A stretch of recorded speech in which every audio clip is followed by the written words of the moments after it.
Okay, topic natin po, very common, numinipis ang buhok, lalaki at babae, pwedeng numipis.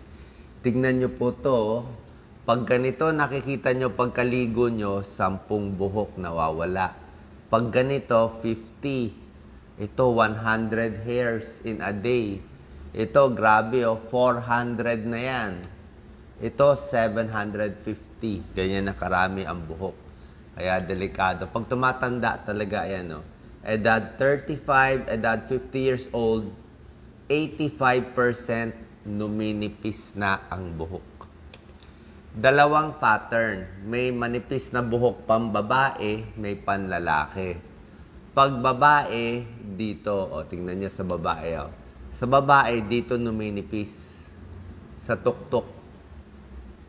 Okay? Ito yung common. Ganito muna, magiging ganyan. Stage 1, stage 2, stage 3, stage 4. Pwede kayong mag-comment kung anong stage kayo. Pag sa lalaki, iba naman yung ganito. Letter M. Letter M. Pwede mamana, pwede sa stress, pwede ibang dahilan, pwede ibang sakit. Tsaka may gamutan mamaya. Tingnan natin. Ang natural home remedy, meron din mga gamot binibigay mga dermatologists. Tignan nyo yung pattern sa lalaki, anong stage tayo. Stage 1 hanggang stage 8. Stage 1, okay pa siya Stage 2, tumataas na. Ito. Stage 3, mataas na talaga. Stage 4, may butas na dito sa tuktok 5 and 6, malaki na yung butas, tapos nakakalbo na dito sa harap. Stage 8, halos sa likod na lang may buhok.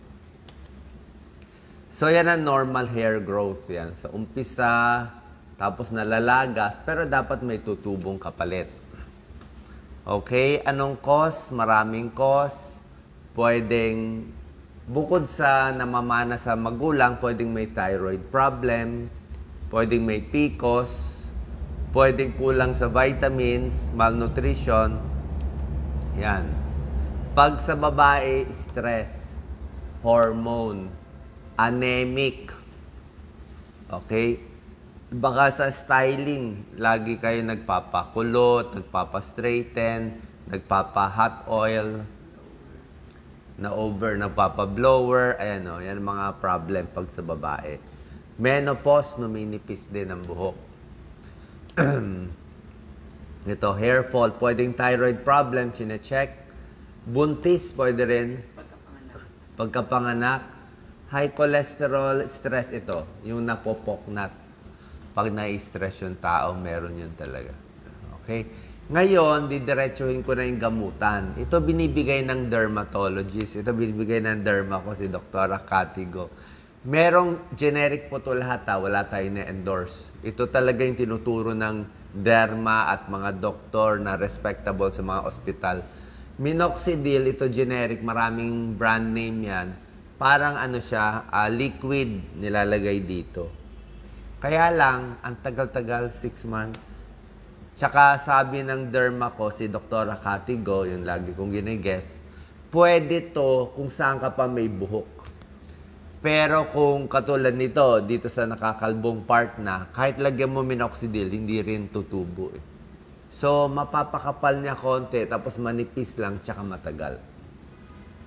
May tableta, 2 tableta ang binibigay.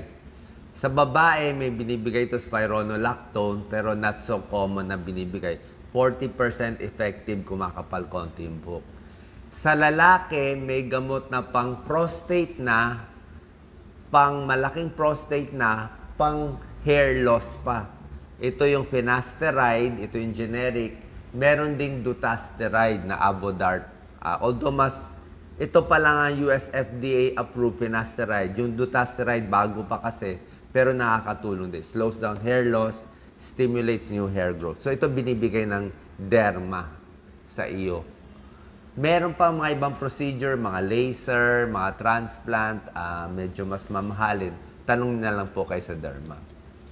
Pero merong murang home remedy. Ito po hindi pa siya 100% proven. Nililinaw natin. Pero may lumang pag-aaral. 2002, onion juice.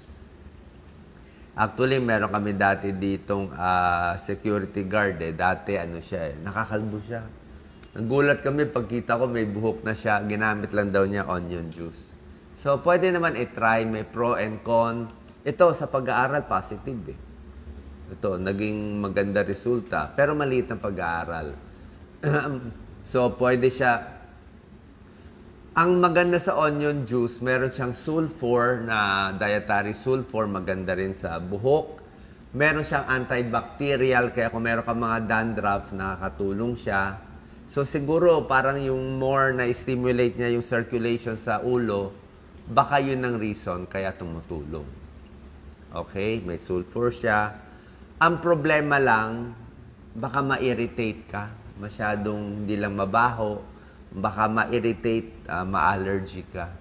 So basically, 4 na onions, ini-extract, tapos pinipiga siya sa juicer para lumabas yung juice.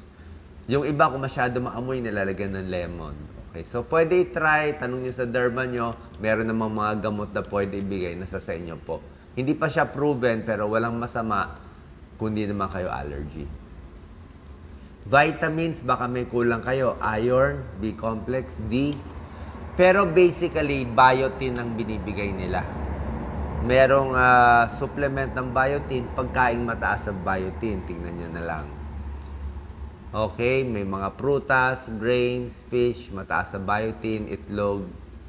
Biotin talaga yan eh. Banana, broccoli, spinach, cauliflower. Vitamin B5, okay din. Bawal, bawas stress, dahan-dahan pag-brush. Kita mo nga itong brush ko, ayan ang laki Ito, bili ni Doc Lisa. Para hindi ka hindi malagas. Huwag magbabrush ng basa ang buhok, malalagas, marupok. Huwag masyadong kuskusin. Dahan-dahan lang, pag shampoo, konti lang. Gusto mo, labnawan mo pa yung shampoo. Tapos sa shampoo, actually, maraming binibenta dyan. Up to you na eh. Pili na lang kayo ng mas hiyang kayo. May shampoo na may biotin, depende. Bawal manigarilyo, huwag masyadong magpapatreat ng yung pinapainit yung buhok, huwag masyadong magpo-ponytail na nahihila yung buhok. Okay? Tsaka pag walang ginagawa, huwag kalikot ng kalikot. Okay? So yan po. Sana po nakatulong itong tips natin kung paano gagawin kung nagiging manipis ang buhok. God bless po.